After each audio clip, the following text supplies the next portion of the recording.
up? We got the Sixers and Flyers playing. If you're watching us live, Flyers playing right now, Delco Steve. I saw the lights went out in the Wells Fargo Center. Put the music back up there.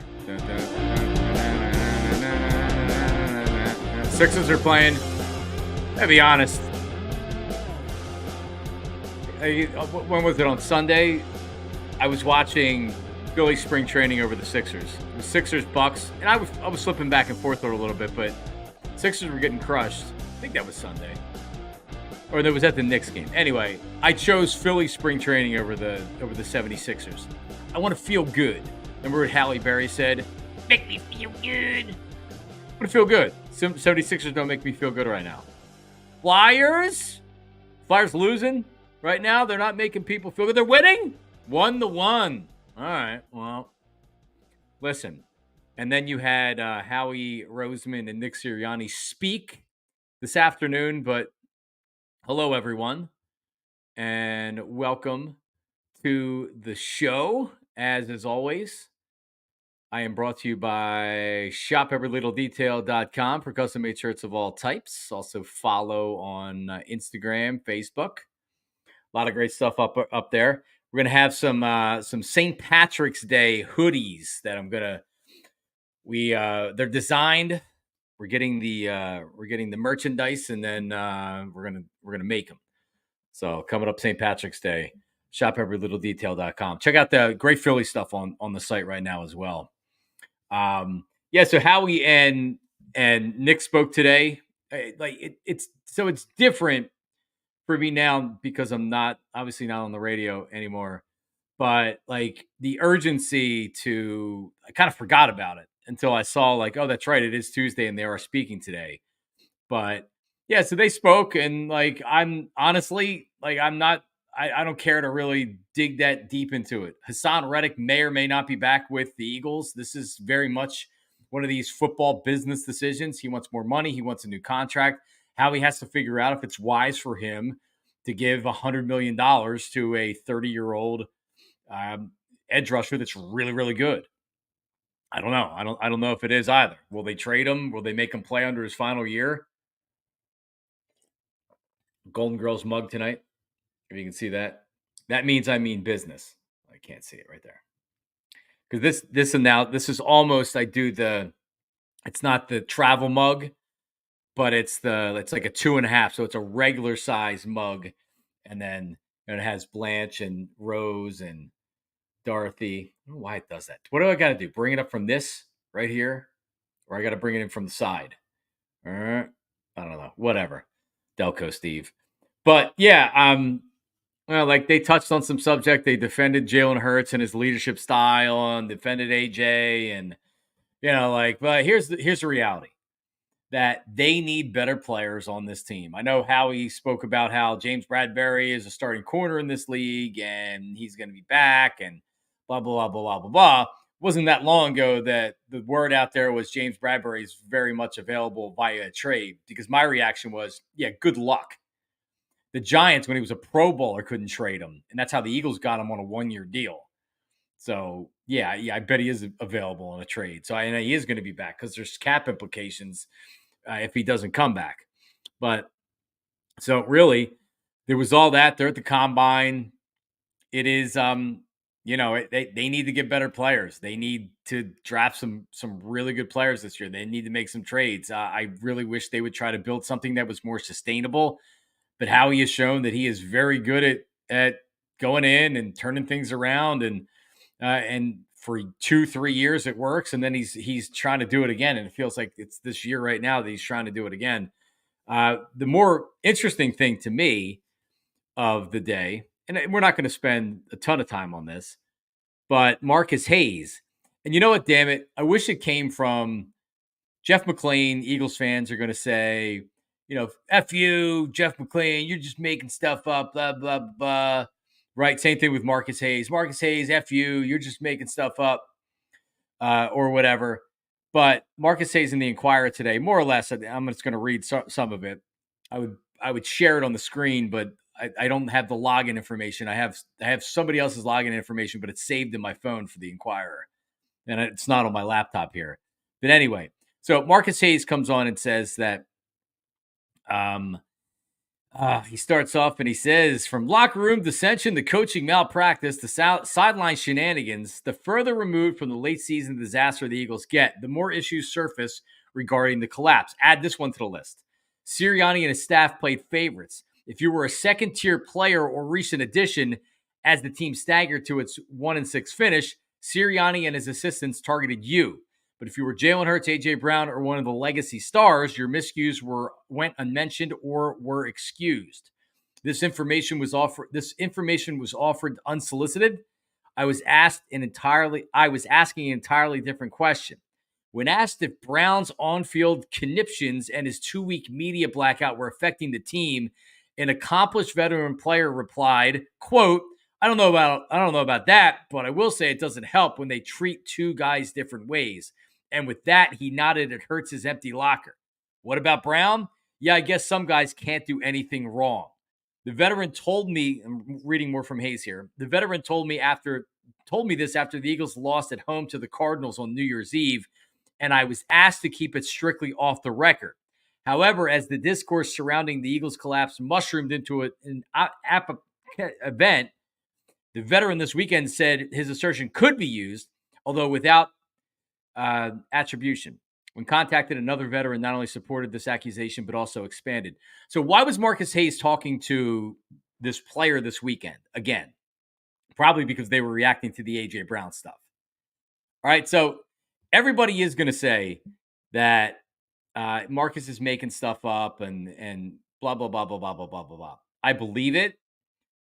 This happens frequently when you have a relationship with a player and he will say, like, please don't use that. Or like, sometimes it'll be, don't use my name, or it'll be like, no, this is off the record. Writers, reporters, etc., members of the media, they get information by developing a relationship with a player over the course of years.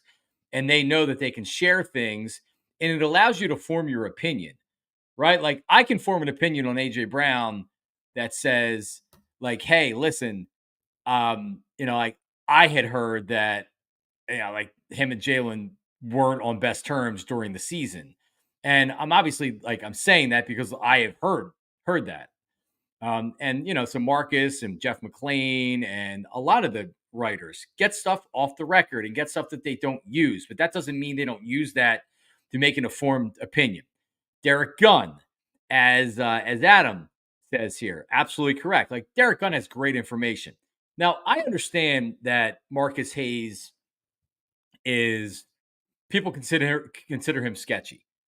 He will be the guy that writes the contrarian piece. He will be the bad guy that has to take the bullet because somebody's got to do it.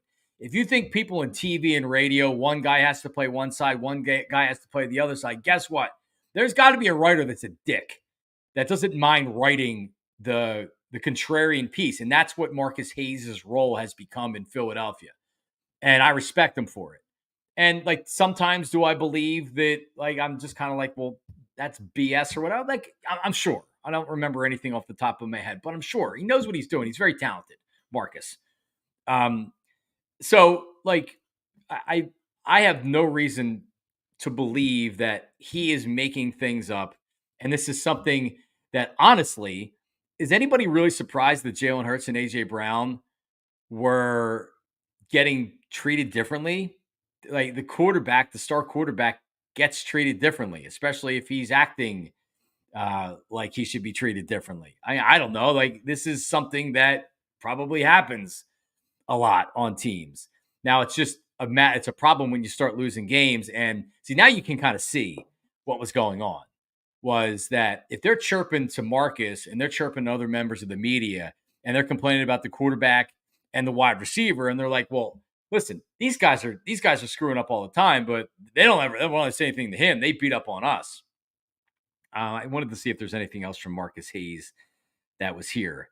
So, and again, it was confirmed by another veteran player. I'm just telling you this, and Kevin Byard said this at the end of the year when he said, like, man, there's leaks all over this locker room. There are veteran players, and I don't do source guessing. I have really good ideas when pieces come out, like Joe Santoliquito a couple years ago, which, by the way, everybody said was bullshit. and he was a liar and he made all this stuff up and he was a hit piece on him.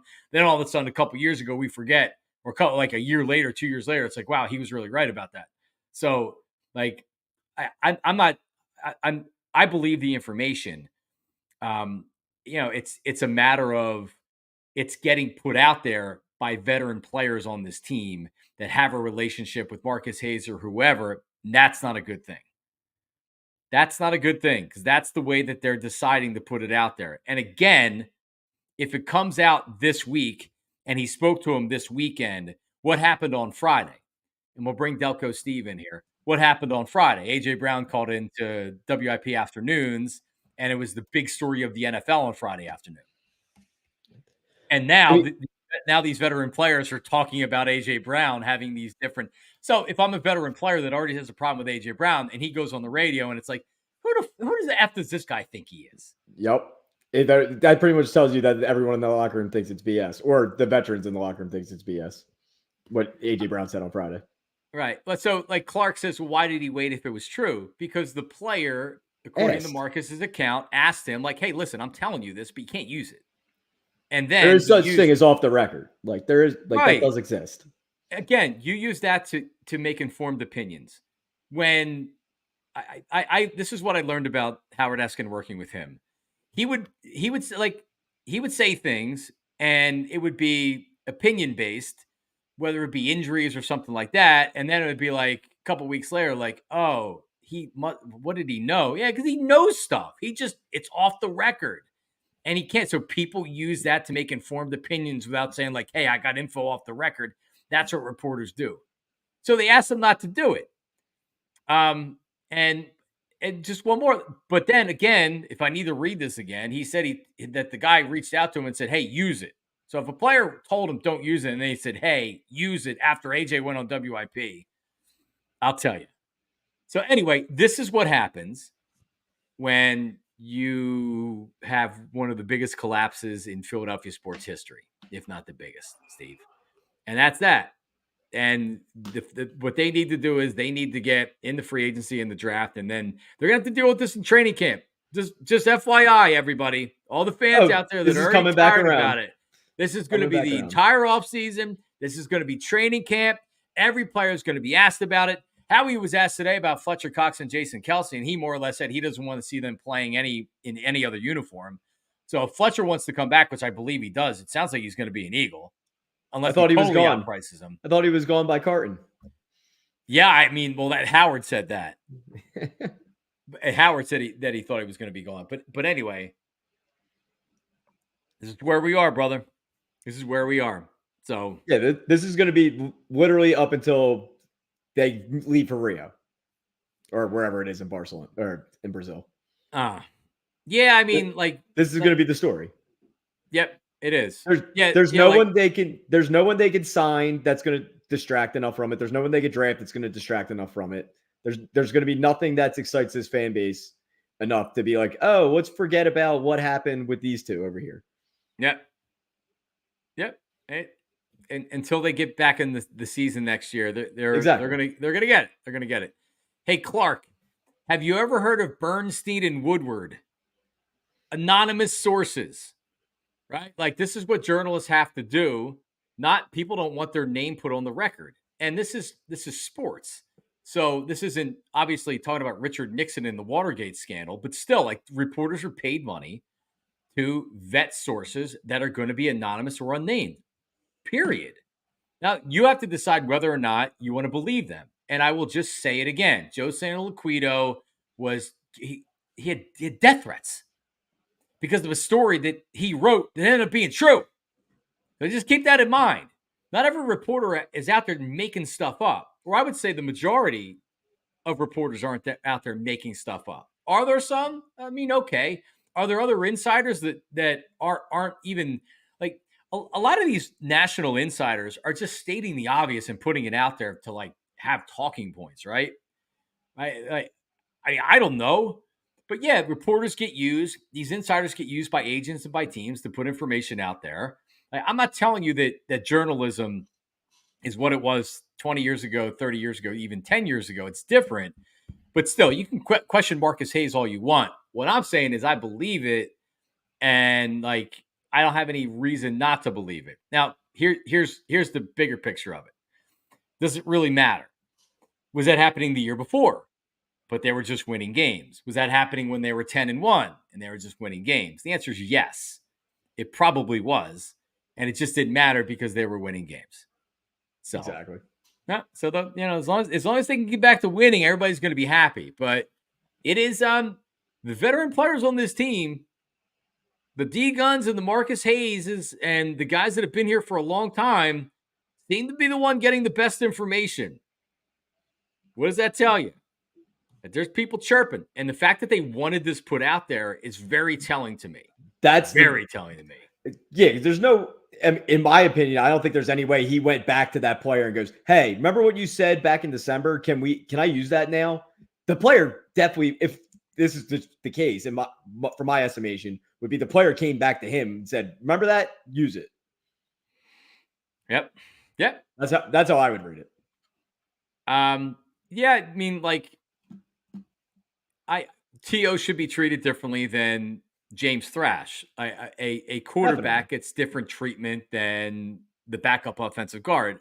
I get it, but if it becomes a problem with the players, like, so I'll just say this: Howard Eskin used Fletcher Cox by name and said that Fletcher Cox had a problem with Jalen's demeanor or antics on the sidelines and had like a stern conversation with him or whatever.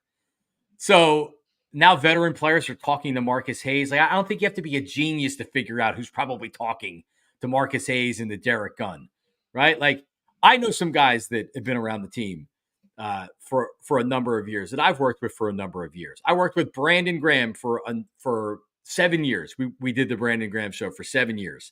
And I never asked him about Jalen Hurts and his relationship and anything like that because, I mean, honestly, it's just like I don't want to ask him about that. You know what I mean? We keep our conversations.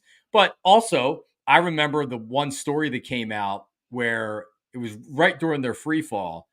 And it was right during the start of their free fall, right in the middle of their free fall. And there was already a story out there about this and that and things going wrong in the locker room.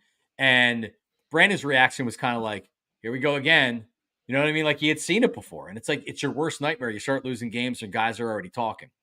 So, yeah, I mean, everybody's going to, and we'll end it with this because this is the reaction from everybody, which is Marcus Hayes is a liar. Again, it's the same reaction with Joe Santoliquito put his article out there with Carson Wentz. And you can say Jalen Hurts isn't Carson Wentz. I'm not saying Jalen Hurts is Carson Wentz. I'm not saying Jalen Hurts did anything. What I'm saying is there's something going on in the locker room. You dummies. This isn't about pointing fingers at AJ or Jalen or saying like, Jalen's an asshole. I hate him. Or like, no, there's a problem in the locker room. That's what you have to realize. There was last year, and now people are starting to talk about it. So there you go. All right. Yeah, so we had that. What else do we have here tonight, Steve? So Flyers are, if you're watching live, Flyers are playing, 76ers are playing. Flyers are winning? 3-1, baby. Yeah? Oh, they came out, they scored right in the first minute of the third, and they just added one on while you were ranting there. Good.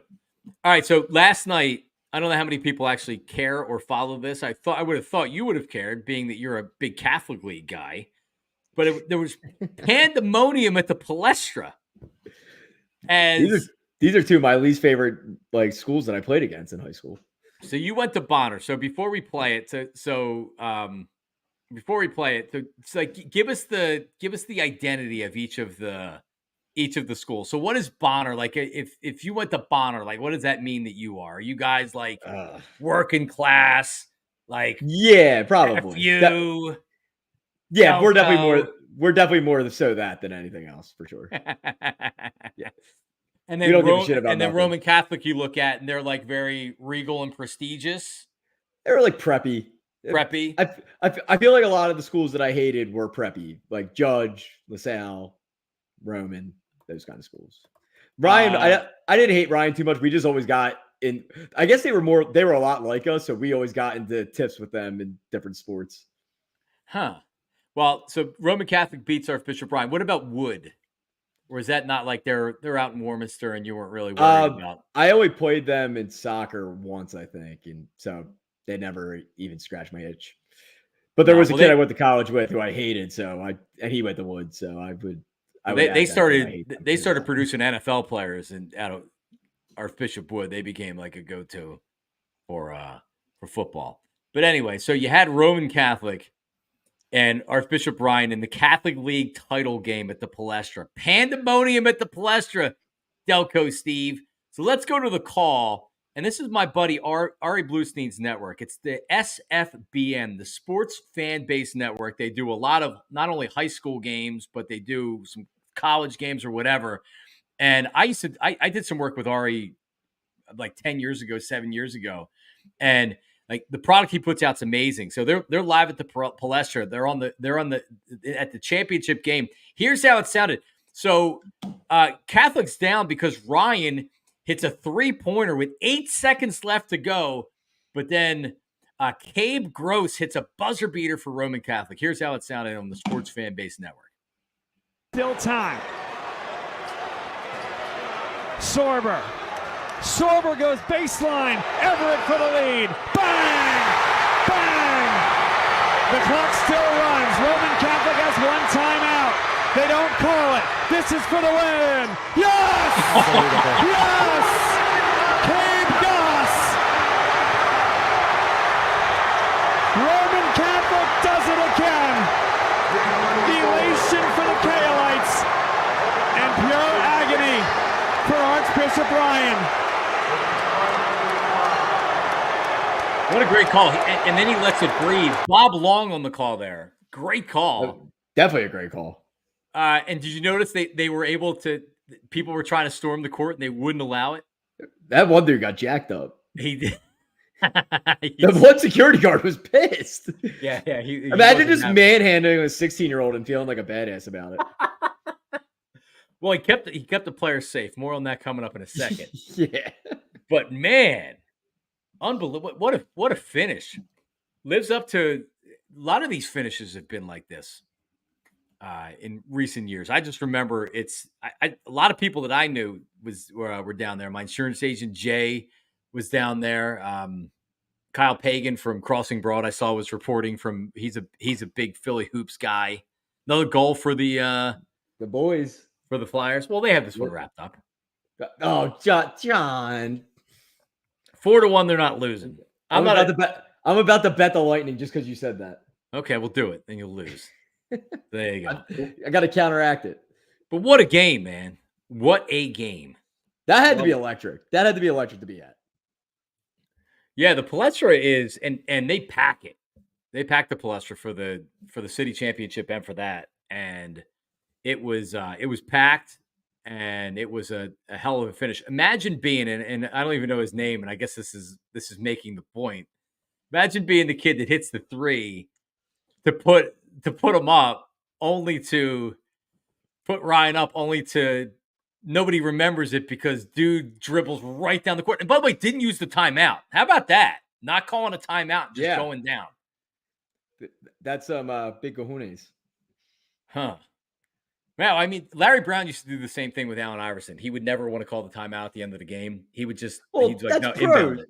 That's pros. That's completely different. Well, no. But what I'm saying is that sometimes you want to draw up a play, and like look at Jay Wright with how they won that second title. Yep. It was like bing bang boom, perfectly drawn up, perfectly executed. But that wasn't out of a time. Was that out of a timeout? Yeah, that was out of a timeout. I don't remember at this point. It was bing bang boom, perfectly executed. Some coaches like to try to do that. You can call a timeout and then inbound it at half court or whatever. But man, they made the right call right there. I think it's gutsy just for you have kids that might not know what they want to do in that situation. They might feel the pressure, and the coach might just be like, "Oh, we're going to calm them down with a timeout real quick." Right? But no, I mean, nobody would have said you're an idiot for calling a timeout there. No, right? Yeah, like nobody. But the fact if he misses that shot, they're calling him an idiot because he didn't call a timeout. Right, great description by Bob Long saying, and they have a timeout. You know what I mean? Like during the actual call, and then bang, he did a bang. Did a Mike Breen bang. It's awesome. All right. Should that be trademarked? Bang? Yeah. Well, should Mike Breen be the only one that's allowed to say that? If Michael Buffer, his thing is trademarked, that I'm afraid to even say because we're on We'll YouTube get shut right down. now. No, seriously, working in radio, you used to get every year you would get I forget when they would send it or if they would send it after somebody else got sued. But Michael Buffer, and it was actually his brother Bruce who does the UFC stuff, but they're like half brothers and they didn't grow up together. But like they're only half brothers. Yeah. They look like exactly the same. Well, I mean, they're still, the same seed from one. Well, I mean, that seed had to be really strong. Michael Buffer grew up in Roseland, Pennsylvania, which is literally like right down the street from where I grew up. I saw Michael Buffer in a Men's Warehouse one time. He was picking up a bunch of suits. Bruce Buffer. So I thought they were half. I thought it was his half brother. Anyway, he's the half brother. So because I interviewed Bruce at a Radio Row out in Las Vegas that we did, and anyway, so he was the one that had the business acumen to be like, hey, listen, not only you have to trademark this, but anybody that's using this, then let's get ready to we're going to sue them. So they have this software where if anybody uses it in a commercial or a promo or anything like that, or even plays it on the air, they get notified and they sue. And a couple of stations have been banged by it.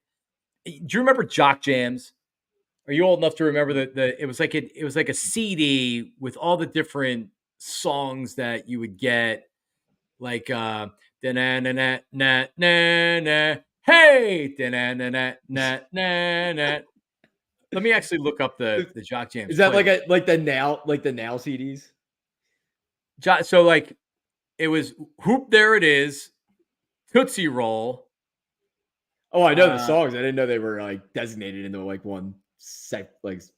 Yeah, no, they had a whole CD. YMCA. So anything that you would you could hear at a let's say a basketball game, a college basketball game, that would be it, right? You would get that. Like it Takes Two by Rob Bass. Anyway, one of the songs that's in it, and I forget which one it is, actually has Michael Buffer in the background saying it. So it picks it up. So if you're trying to play something, like you're on the radio and you're just trying to play a song off of Jock Jams, and that plays in the background, you're done. You get sued. They'll get $50,000 from you. So we would get an email every year, once a year or whenever, and it was just a reminder: don't do this. You can't play this. Yeah. Does that get kicked back on you if you do that? Whoever's fault it is? I don't think they can. I don't think you're paying the fine, but it's not going to make you look good if you're getting the company. There's that. Unless you're for example, if it was Angelo that did it, they probably wouldn't say a whole heck of a lot to him. If it was me, they probably would have fired me. But so anyway, well, there you go. I remember how we got there. Oh, and by the way, so I got notification now because we've had enough people watch this and enough hours and views or whatever. I can monetize this to make a nickel. Puts Mads in. Yeah. To piss people off, they're watching it, so they won't watch. Yeah, so they'll stop watching it, and so I can make a nickel. But yeah, so they notify me that hey, but then I get an email saying you used trademark stuff in this last night, so you can't monetize this episode. What could we have used? So it must have been the hockey fights. Did that come from a specific NHL? I'm still learning the rules and regulations here. So if we're using something from, let's say we're going to use something from the website Awful Announcing, we're not going to get, there's not going to be any, I doubt I'm going to get anything for copyright infringement. If you're using something from the NFL or the NHL or maybe even ESPN, maybe they'll bust balls over it. But I mean, I'm not monetizing it now anyway, so it doesn't matter. Right. But what did I pull that from? I forget. I think it might have been, I forget. I sent it to you. I got to look at it. I used a different one because that link didn't work, but Oh, that's right. No, and you know what? It was, and that was a crossing broad link that got yanked down for the same reason. Probably why I got yanked down. I use an NBC Sports one for the Flyers Rangers fight. All right. So if we're using NBC Sports, and it's their video, so that makes sense. Right. So that would make sense. Anyway, well, so we saw them not rush the court, which is a good thing. I'm anti-rushing the court, especially after the Duke kid got he was not even really injured, which is great. But I think this whole conversation's funny. So you know what happened? Who was it that even beat Duke? I don't even remember now what the game was. Yeah, let me see. I feel game court storming. I just don't watch college basketball anymore. When the tournament was Wake Forest, so Wake Forest beats Duke. It's a big upset. They stormed the court. They were favored. They were favored in the game. Oh, they were. Wake was 2.5 point favorites. They were 2.5 point favorites. You're supposed to win the game. Well, you don't storm the court for a game you're supposed to win. All right. So you are for storming the court, but it has to be the right situation. Under the right circumstances, yes. So big rival, you're underdogs. How about a last second shot? Big underdogs. So does a last second shot? So a last second shot count? In other words, if you beat this team on the right, like normally, if you beat them by 10, you're not storming the court. No. But the fact that you hit a 3 to end the game, you know what I mean? Like, to me, if it's still the same situation, no, in my opinion. Okay. All right. So that happened. The player gets injured. He's all right. So we don't have to worry about torn ACLs or anything like that. Now, I did, and this is a true story. My buddy Jimbo, it was when Pepe Sanchez played for Temple. And there was a game. God, I want to say Seton Hall. I should text him right now. I want to say Seton Hall. But Pepe needed to hit a foul shot with no time left. He needed to hit both foul shots, I think, with no time left, and then they win. So he hits both foul shots and storms the court. And I'm telling you, my buddy Jimbo landed on Pepe's ankle and he was hurt. Oh, he didn't miss any time or anything like that, but he was like limping because like everybody stormed the court and he was on the foul line. So like I get it. So let's play now. So now on Monday, everybody was talking about it. You got to ban it. You got to ban it. You got to ban it. Let me be very clear about this. When I think about storming the court, it's ridiculous that they allow it. It's stupid that they do it, and they should stop it. It doesn't happen in the NBA, doesn't happen in the NFL. There's no reason to do it at all. They should not allow it. There should be no way you should be able to go on the court. Why?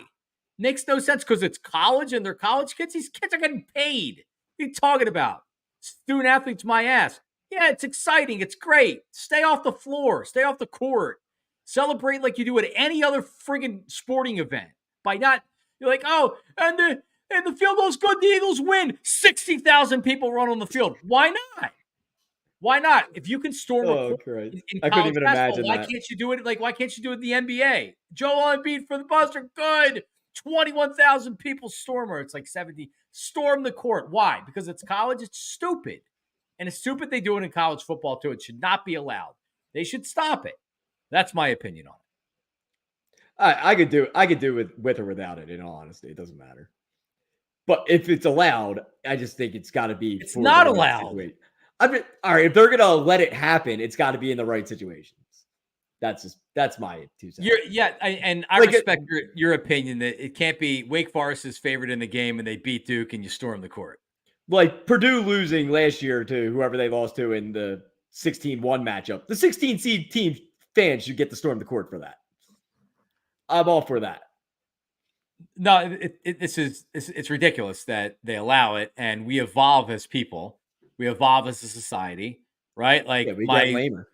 I used to ride with no seatbelt on in my parents' car and in my dad's pickup truck. I used to ride in the back of the bed of my dad's pickup truck when I was 7, going up to the Little League fields in Willow Grove. They used to smoke cigarettes in the same car as me with the window. You know what I mean? Like we evolve as you're a hot box in the car. Yeah, that's what I'm saying. Like we evolve as a society and as people. And just like in football and hockey, we've taken out head hits and things like that. I know this isn't as serious, but why the hell are the fans storming the court after a game? I don't care if it's a college game. It doesn't matter. It's stupid. It's the point of it. Like, oh, because it's college, it's allowed. No, it's dumb. You shouldn't do it, and there's no point. And somebody is going to end up tearing an ACL or something like that. So I hope they stop it. So here is who do we have here first? This is Jay Billis on ESPN. He's got to come on SportsCenter and talk about it. Here's Jay Billis talking about the situation. But the truth is, nothing's going to change now. We're going to talk about it. It's going to go away, and nothing's going to change. And if they wanted to stop it, they could stop it tomorrow. The administrators will tell you that security experts tell them that it's not a good idea to try to stop the court storming, that could cause more problems than it would solve. But you don't have to stop the court storming. One time, all you have to do is once they're on the court, don't let them off. Just say you're all detained and give them all citations or arrest them if you want to. And then court stormings will stop the next day. There's no accountability for this. The fans feel like it's an entitlement, and the universities like it. And the truth is, we like it. Now, one last thing on this. Starting? Yeah. Well, he is. That was funny. I mean, like, all right, so I'll give it. Go ahead. No, he did have go a ahead. point. He did have a point where it's going to be worse if you have, 50 guys trying to stop 10,000 people, because that's not going to work. I've heard people talk about this, and I like read an article on it. It's actually you don't want to stop it. There's too many people, and it's not going to work, and it's just going to cause more problems than it'll. Because what are they're never going to have enough security to stop 10,000 people storming the court. And then what are you going to do? And then what are you going to do to stop them? You can't just shoot them. Like, well, that's so. Which leads me into something that I have said that, like, remember that kid that went on the field with the Phillies and he got tased, and it was on the front page of the Daily News, and it became a big national story. Like, why are they doing that? And I supported it. And what I said was, he's lucky he didn't get shot for real. Running like some punk kid that decides he's going to run on the field at Citizens Bank Park. And I know there's metal detectors and stuff now, which is good. Back then there wasn't. And God forbid you get some idiot that goes out there and decides, like, hey, I'm going to go out, I'm going to try to hurt one of these players or whatever. Here's what you can do to ensure that you don't get beat up or tased or shot. Don't run on the field. It's pretty simple. Don't run on the field. And you're not going to, like literally, and I mean this, and I'm not saying this, like, they should get their ass kicked if they run on the field. Those security guards should be able to do whatever the hell they want to them. They should get their ass kicked on the field. Didn't Bobby Wagner drop a dude when he was on the Rangers a couple years ago? Yeah, guys have got football players that drop guys or whatever. Just like stay off the field. So again, for like basketball, and I'm not trying to, like, I'm not saying like, oh, cite 10,000 people. Like, what are you going to do? Put a rope around them and say you can't leave? Imagine the judge who gets 10,000 citations for court storming. Yeah, it's like, all right, but all right, you dicks. They thought the jail at the vet was bad. Imagine that. But seriously, like, just don't go on the court. Stop storming the court, and they're gonna have to. I don't know. I don't know how you do it. Like, but they don't do it anywhere else. And by the way, someone asked about college football. They do it college football too. They do. I love when they take the field goal post down when they don't do that much anymore. The field goal post gone down. No, they don't. I'm not talking about the fans ripping them down. I'm talking about the stadium takes them down before the fans can get to them. Right. Well, if you had riot gear cops at a basketball game, those pussy students wouldn't be going anywhere near the court. Trust me. You get some idiots. Well, sure, you get a couple idiots. Still, they start getting banged with clubs. Would you sign up to be the guy in with riot gear beating the crap out of college kids? No, I don't want. Here's all I'm saying. If you're going to go on the field, on the court, on the ice as a fan on purpose, you should get your ass kicked and you should be arrested.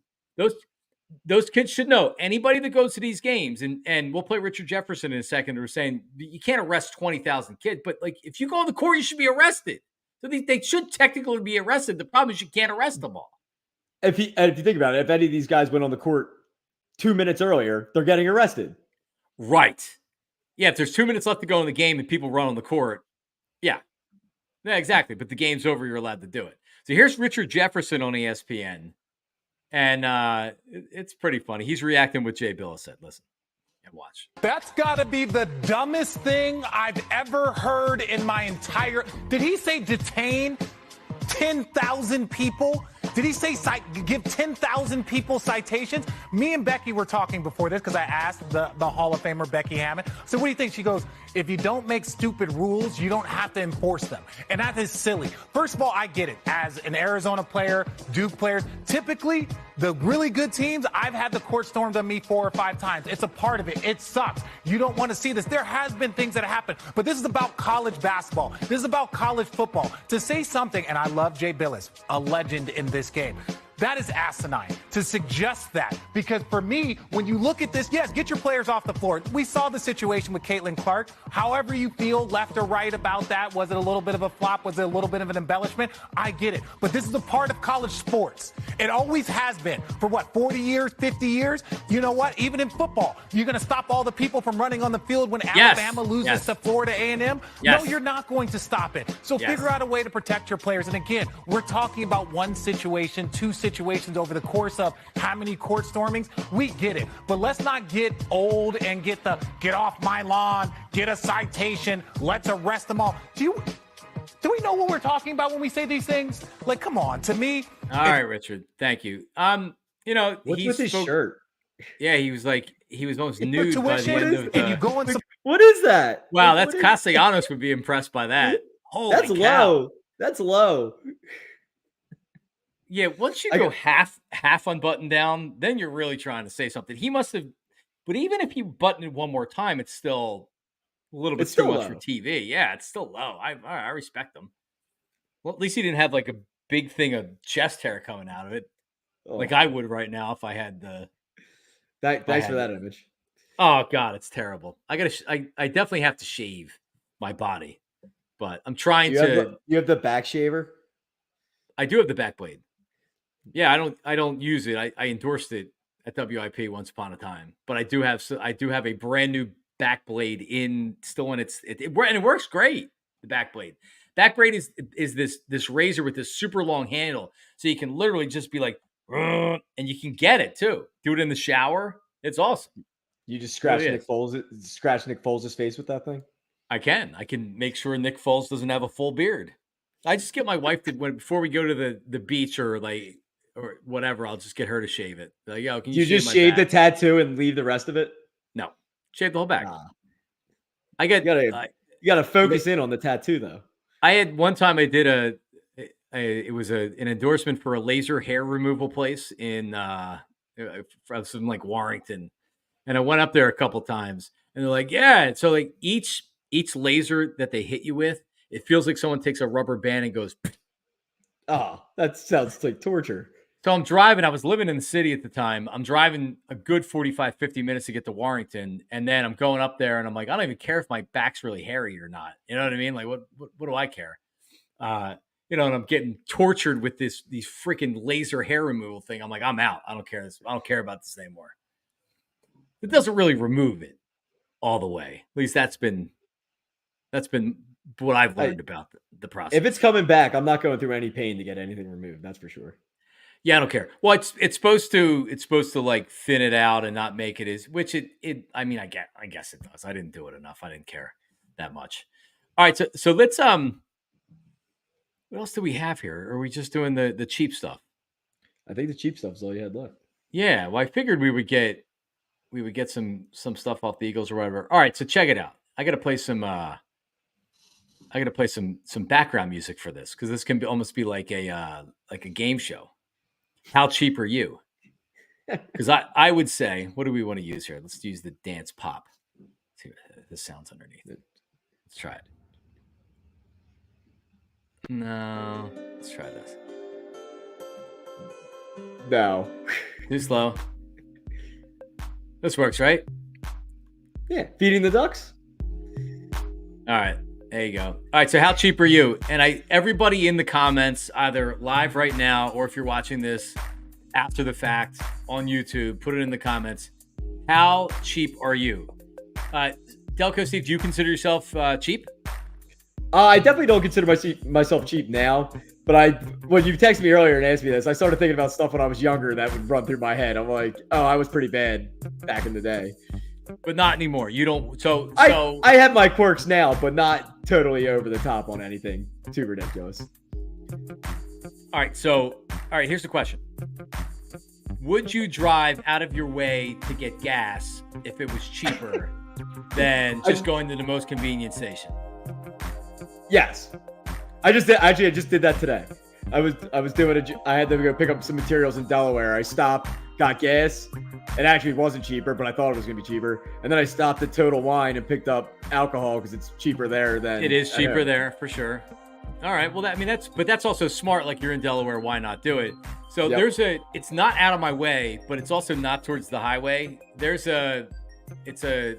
And man, this place, like these people are smoking weed inside, and there's like not lottery machines, but like slot machines. There's a lot going on in this place, dude. I have one right around the corner from me that does that. Yeah, it's vapes and all this other shit. But the gas is $3.05 a gallon, and it is I'll go to the Wawa. So if like you go to the highway, if I go to 422, you'll pass 2 Wawas that you could go to easily to get there, and it's like $3.40 a gallon. 340, 341. So I'm saving 36 cents a gallon. What do you drive? Well, my wife has a Sienna, a minivan. It's a hybrid though, and I have a Highlander. I'm you got a big tank. Yeah, I got 15 gallons. So that's $4.50. Yeah, it's a beer. So it's like, no, but even if it's not, I can't do it. So I don't let my wife, or I try not to let my wife get gas, so I always have to make sure that she has enough gas to get her places. Because she'll go anywhere. Dude, she has no idea what that's like. $3.60? Like, you went to the place that's $3.60 a gallon? Like, it's 55 cents cheaper right here. It's like she doesn't know or care, you know what I mean? She's just like, oh, I need gas. Let me go to this place. So that's like, we'll start with cheapness right there. I will do. If I absolutely know I need gas, I will put like a few bucks in till I can get somewhere that I know is cheaper gas. Like if I know I'm going down the shore and it's Wednesday, I'll put enough gas in my tank to get me to Friday where I'll be in Jersey to pay for gas. I'll do that. No, of course. No, you're smart. You planned it out that way. Absolutely. All right, see, I don't think that's being cheap. All right, so how cheap are you? Let's get it in the comments. I'll give you another one. All right. So what was I making? Oh, so I buy stuff on, this is more cheapness. I buy stuff on special that, they have it and they have to get rid of it before it expires, right? Meats. So I'll get steaks and stuff, and then you just freeze it. You know what I mean? Then you break it out the day that you want it. So I got this pork shoulder. So I was doing pulled pork with it. And I was making a barbecue sauce. So the recipe called for ketchup. And it called for like, maybe, I don't know, half a cup, 3/4 of a cup of ketchup. So I had this big bag. I have this big bag that I keep where I keep some other stuff in the garage, some other food stuff in the garage. That is plastic forks and chopsticks and soy sauce packets and ketchup packets, and from when you go to Red Robin, they'll give you like 50 ketchup packets. So I took the ketchup packets and I opened up each one to make 3/4 of a cup of ketchup rather than using what I had in the fridge. Now how cheap are you? Is that cheap? That's cheap. That's cheap. See, that's not worth the time for me. The time is more valuable at that point. No, I had plenty of time. It didn't matter. All right, how about this? Oh, I could have absolutely nothing planned, and I wouldn't want to waste the time on that for 3/4 of a cup of ketchup. How long did that take you? 5 minutes, maybe. Oh, it had to be more than that. But and I got rid of. No, you just individually open up the ketchup packet. There's more ketchup in there than you realize. There's probably 40 packets that it cost or whatever. But yeah, how about? And you did make space. You made space in your kitchen or whatever cabinet. No, yeah, I just got rid of them because I wanted to throw them out, and then I was just like, no, you know what? I'm going to use them for this recipe. All right, so were they bad? No, they were fine. I mean, like, is there an expiration date on a pack of ketchup? Probably. Oh. All right. So, like, when I talk about getting the last drop out of everything, toothpaste, ketchup bottles, Yeah, I do that. mustard bottles. I mean, I use the squeeze mustard. I have the knife in there, getting every last drop of mustard and putting it on the sandwich. Nothing I gets do wasted that. in my home. That's fair. Shampoo, putting hot water in the shampoo and shaking it Oh, up. I and don't then do that. using Oh, that. come on. Why not? Come on. You really don't do that? No. People don't do that? I know people do that, but Oh, I okay. don't. I thought most people did that. No, I'm judging you for doing it, is what I'm doing. It's true, but you have to understand that it is I don't know, like it gives me satisfaction that I'm saving money. All right, so check this out. So I go to a number of different places to get my groceries and other stuff.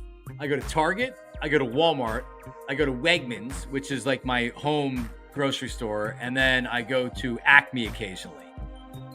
Because each one of those stores has items that you can get the cheaper price at another store. So, for example, I went to Walmart today, and I'm not telling you I like to go to Walmart, but I was at Walmart today.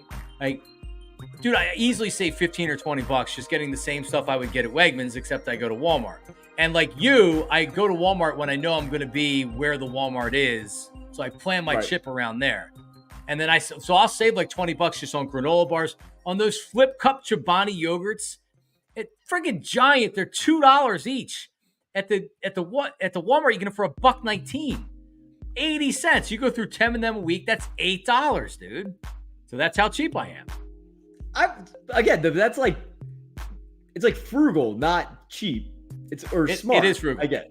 I also go to Target and and the reason I know how everything's priced is I'll put it in the Wegmans app and I'll pull it up to see what the price is. Like macaroni and cheese is cheaper at Target and Walmart. So I buy things like that at Walmart or Target because it's cheaper than getting it at Wegmans. But I actually have their apps open and I'll be like, all right, like coffee is cheaper to get at Wegmans than it is to get at Target.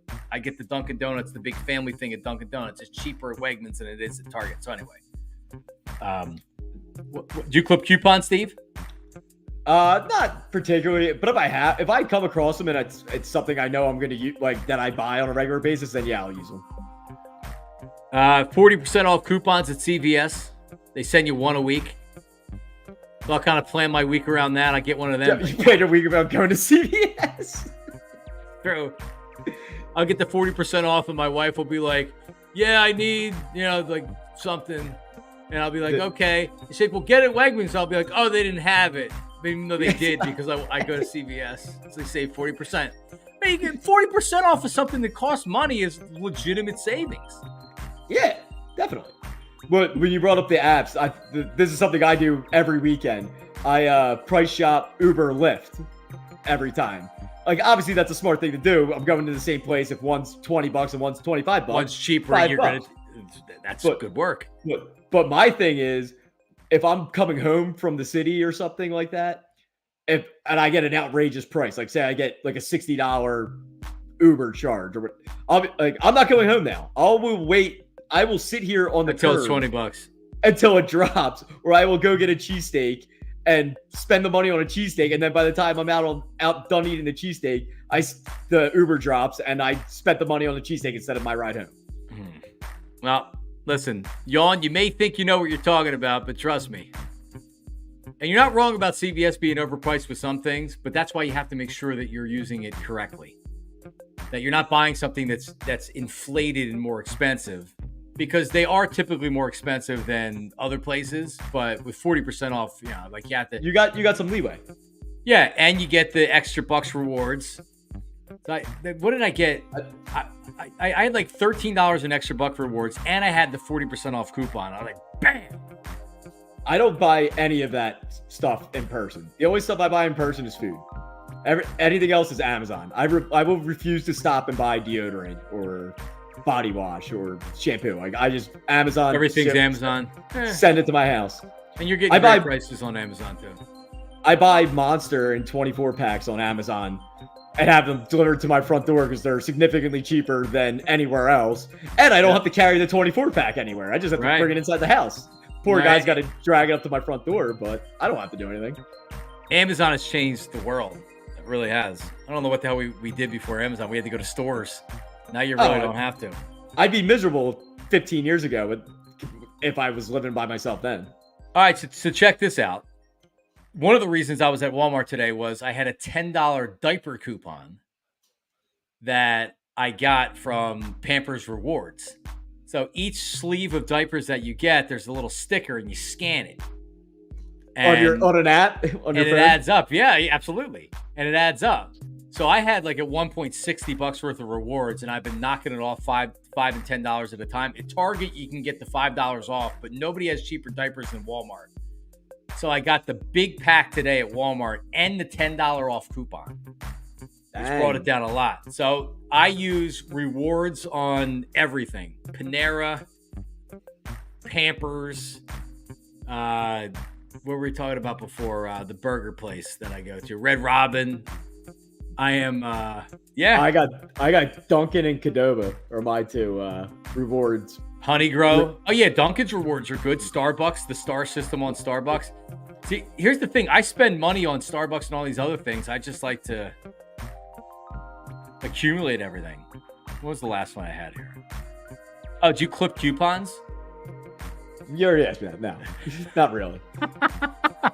If something pops in my mailbox that I know I use, or if I get an email about something that I know I use, then yeah, I use it. But did you get the envelope with the coupon? Have you ever responded to like a no? You've never used one of those?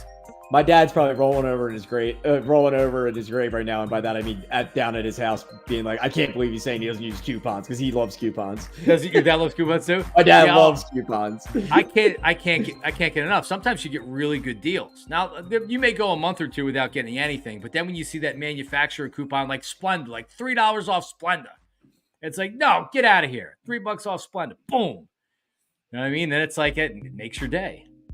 I just like my time more than I like just going in, getting out, and being done with it. If I have to look for coupons while I'm there, it's going to take way too long. I'm going to be like, this sucks. Wawa rewards, excellent. If you go to Wawa a lot, man, there you go. I don't go. I haven't gone into Wawa too much since I stopped smoking. Which has been how long? Like 5-6 years. Oh, all right. Yeah, I don't go to, like I was saying with the gas station. I very rarely go to Wawa. I only go to get gas. That's it. You know what? I go in phases. I don't want to disparage their food, but like you know what you're getting with Wawa. Like it's fine if you're hungry, you can get a sandwich or whatever, and it's fine. But like I'm not craving a Wawa hoagie. I can't stand when people say Wawa food sucks. It's like, you know what it is. Yeah, it is. It's consistent. If you want something good, go to a better place. Like, I'm going to Wawa for convenience. I'm going to tailgate a Phillies game. I'm grabbing a hoagie to bring with me. Something like that. Yeah. And a jug of iced tea And I'm not going to sit there and bitch about it being shitty when I'm eating it because I know what it was when I bought it. It is what it is. It's so you don't starve to death when you're drinking for 3 hours straight. Yeah, I used to I would visit Wawa frequently when I go on the energy drink kicks, and I went cold turkey for a while. I just had a couple of them the other day, but see, because the Wawa have like 2 for $4.50 or 2 for $5 or whatever. That's when I started buying the 24 packs because they were still cheaper than the sale. Yep.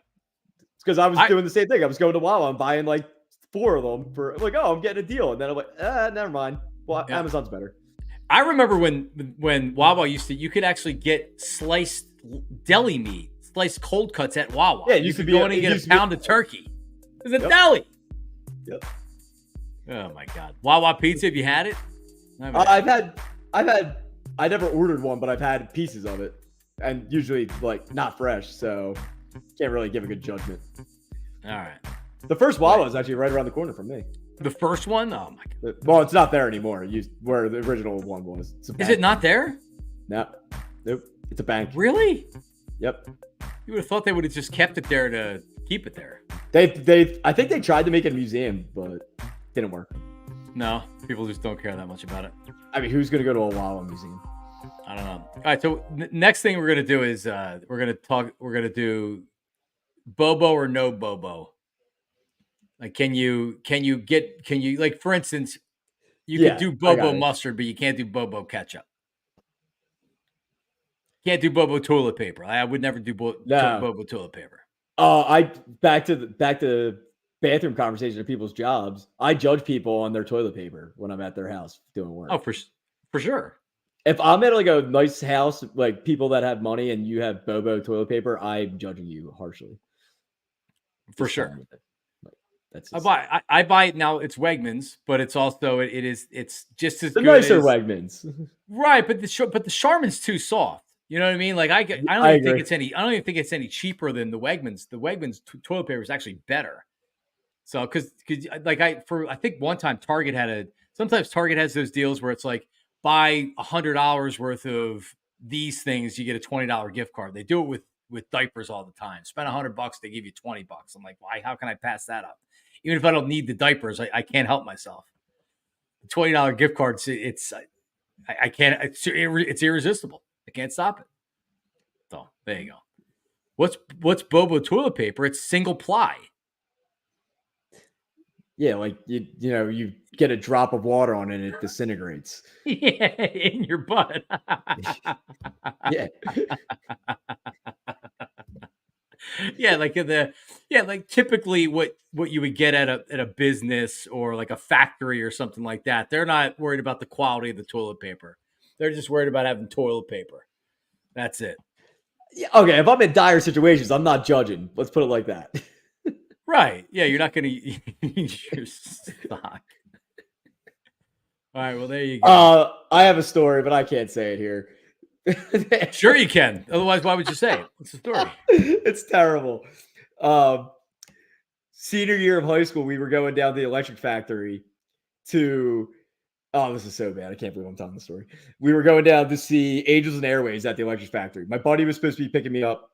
He ended up being like 2 hours late. I started drinking when he was like a half hour before he was supposed to pick me up. So by the time he gets there, I'm trashed. Get down there. I'm like, I got to go. Like, I got to go to the bathroom now. This is brutal. And so we go in. The line to the electric factory is around the building. I was like, there's no way I'm making it. And I'm stumbling around. I'm like, guys, I'm eating. Give me my ticket. I'm eating in there. It's the absolute worst. I'm being there. I ended up finding this like building that's an L and there's a tractor trailer backed up into it. So I just tucked myself underneath the tractor trailer, do my thing. And I'm like, oh, now what am I going to do? It's like, I'm going to be out for the next like 5 hours. I can't use my sock. Like, am I going commando? I don't know. I turn over and look, and there's this orange fleece blanket that's disgustingly dirty. And in my drunk state of mind, I go, maybe the inside's clean. And I unfolded. The inside's perfectly clean. I used that and I left. And I went straight in. There was no line. Don't you got to use your boxers at that point? I was out of it. I wasn't thinking. It was a terrible decision. I've had to pull over my car and shit on the side of a highway before, for sure. It's like, wait, it's either that or go in my pants. You know, believe me, like you have the moments where you can barely hold it, and you have the moments where you can't, right? And it's been a while since I had the moment that I can't. But when it hits you, and there's no worse feeling. Yeah, use the fleece blanket on Willow Street at the electric factory. Yep.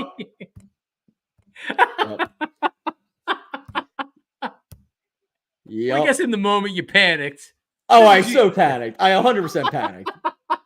So you used some homeless person's blanket. Oh, the poor guy came back. He folded it all up nice. He was gonna come back and be, I got a nice clean blanket underneath this exterior, and he just comes back to carnage. Yeah, listen.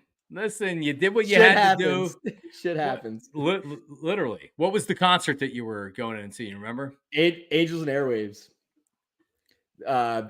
It's one of the guys from Blink-182's like second band. So were you comfortable afterwards? Like no, like I was disheveled the rest of the night. It was because of course I go in and then I go straight to the bathroom anyway, just to make sure nothing's wrong. Yeah, no, I didn't enjoy that concert too much.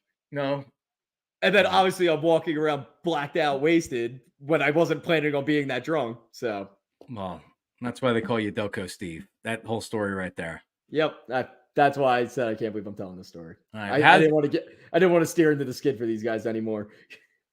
No, it's all right, man. It's all relatable. How does Steve's mic sound? Okay, he's not talking out of the AirPods anymore. We got him a mic. You can't see it, but it is. I went back and listened to it, and it sounded great. Yeah, I thought I listened good. to about half of it last night before I passed out. But no, I think it sounded a lot better. All right.